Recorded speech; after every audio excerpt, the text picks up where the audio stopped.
Magandang hapon mga ka-happy hour. Narito ang mga balita para sa MBC TV Network News Update 5 PM edition. Alice Guo, nakatakdang maghain ng kandidatura sa susunod na linggo. Nakatakdang maghain ng kandidatura si dismissed Bamban Tarlac Mayor Alice Guo sa susunod na linggo, sa pamamagitan ng isang representative sa kabila ng patong-patong na kasong kinakaharap ng sinibak na alkalde. Ito ang kinumpirma ng abogado ni Guo na si Attorney Stephen David ngayong Biyernes, sa isang panayam sa kanya sa Department of Justice na kumatawan kay Guo, para sa preliminary hearing sa money laundering complaint laban sa kanyang kliyente, at 35 iba pang individual.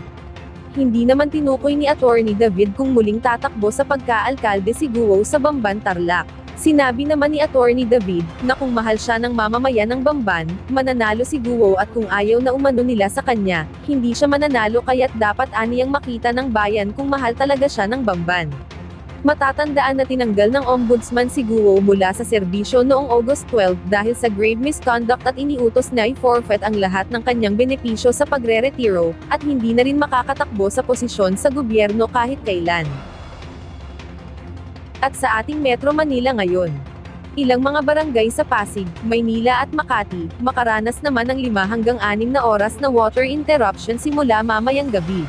Ayon sa Manila Water, dulot ito ng emergency leak repair sa Barangay Santolan sa Pasig City, Barangay 765 hanggang 778 sa San Andres sa Maynila, dahil sa magkakahiwalay na zero pressure testing at step testing activity, habang sa Barangay Olympia naman sa Makati, ay dahil sa zero pressure test activity. Ating alamin ang mga latest update mamayang alas 5:30 ng hapon, sa programang Metro Manila Ngayon, Afternoon Edition. Bago tayo magtapos, narito na ang Christmas countdown, ngayong araw ng Biyernes. 82 days na lang, Pasko na. At yan ang mga balita para sa MBC TV Network News Update 5 PM edition.